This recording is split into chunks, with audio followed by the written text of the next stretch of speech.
Hi friends, ഇത് ഞാൻ മുളക് പൊടി കാണിക്കാൻ വേണ്ടിയാണ്. ഇത് നമ്മളെ വീട്ടിലെ കാശ്മീരി മുളക് മേടിച്ച് കഴുകി പൊടിച്ചതാണ്. റെഡി ടു ഗ്രൈൻഡ് എന്നൊക്കെയാണ് എഴുതിയേക്കുന്നത്. എങ്കിൽ തന്നെയും ഞാൻ ആദ്യം ഓർത്ത് കഴുകണ്ടെന്ന്, പക്ഷേ കഴുകിയപ്പം നല്ല ചെളിയും അഴുക്കൊക്കെ ഉണ്ടായിരുന്നു. അപ്പോൾ നമ്മൾ കടയിൽ നിന്ന് മേടിക്കുമ്പോൾ എപ്പോഴും കഴുകിയതിന് ശേഷം മാത്രം പൊടിപ്പിക്കുക. ഇത് കാശ്മീരി മുളകെന്ന് പറഞ്ഞ് പിരിയമുളകിൻ്റെ ഇച്ചിരി കൂടിയ വെറൈറ്റിയാണ്. ഇതിൻ്റെ കുറഞ്ഞതിനാണെങ്കിൽ വേറൊരു കളറാണ്.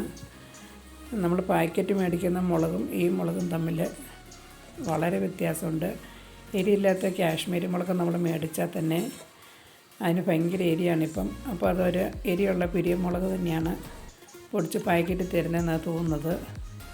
പിന്നെ മുളക് കഴുകിയപ്പോൾ അതിനകത്ത് ചെളി കണ്ടോ, ചുമന്ന ചെറിയ ചള്ള ഉണക്കൊക്കെയാണ് ഇരിക്കുന്നത്. അപ്പോൾ നമ്മൾ കഴുകി തന്നെ ഉണക്കിയെടുക്കുക. കഴിവതും നമ്മൾ മുളക് മേടിച്ച് എരിയില്ലാത്ത മുളകും തന്നെ നോക്കി. കാശ്മീരിയുടെ പല വെറൈറ്റി മുളകുണ്ട്. അതിൽ എരി തീരെ വേണ്ടെങ്കിൽ നമ്മൾ ഇച്ചിരി വലിയ മുളക് കിട്ടും. ആ മുളക് മേടിച്ച് വേണം നമ്മൾ പൊടിപ്പിക്കാൻ. ഇത് അതിൻ്റെ ചെറിയ മുളകാണ്. ഇതിന് എരിയില്ലെന്നാണ് പറഞ്ഞത്, എന്നാലും ചെറിയ എരിയുണ്ട്. പക്ഷേ കാശ്മീരി മുളക് പൊടി നമ്മൾ പാക്കറ്റ് മേടിക്കുന്നതിന് നല്ല എരിയാണ് ഇപ്പം കിട്ടുന്നത്. ഇപ്പം ഞാൻ നല്ലതായിട്ട് കഴുകി ഉണക്കി ഇപ്പം പൊടിച്ച് കഴിഞ്ഞിട്ട് ഞാൻ എൻ്റെ വ്യത്യാസം കാണിക്കാം. ഇതാണ് കടയിൽ നിന്ന് മേടിച്ച മുളക്. മറ്റേ സൈഡിലിരിക്കുന്നത് നമ്മൾ വീട്ടിൽ പൊടിച്ചതുമാണ്. നല്ല കളർ വ്യത്യാസമുണ്ട്. ഇപ്പം കാണാമല്ലോ ആ വ്യത്യാസം തന്നെ. ഞാൻ വെള്ള പ്ലേറ്റിലെടുത്തത്. ഇച്ചിരി ഞാൻ വെട്ടം നല്ലതായിട്ടിട്ട് കാണിക്കാം. ഇതാണ് കടയിൽ നിന്ന് മേടിച്ചത്, നമ്മൾ വീട്ടിൽ പൊടിച്ചതാണ്.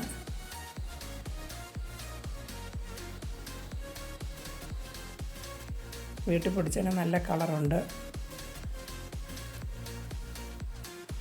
ഇത് കടയിലെ മുളക് പൊടി, കാശ്മീരി മുളക് എരിയില്ലാത്ത കടയിൽ നിന്ന് മേടിച്ച് പാക്കറ്റിലെ മുളക് പൊടിയാണ്.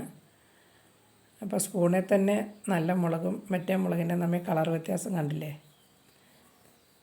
അപ്പം നമുക്ക് നല്ല ശുദ്ധമായ മുളക് വേണമെങ്കിൽ നമ്മൾ വീട്ടിൽ തന്നെ പൊടിച്ചെടുക്കണം.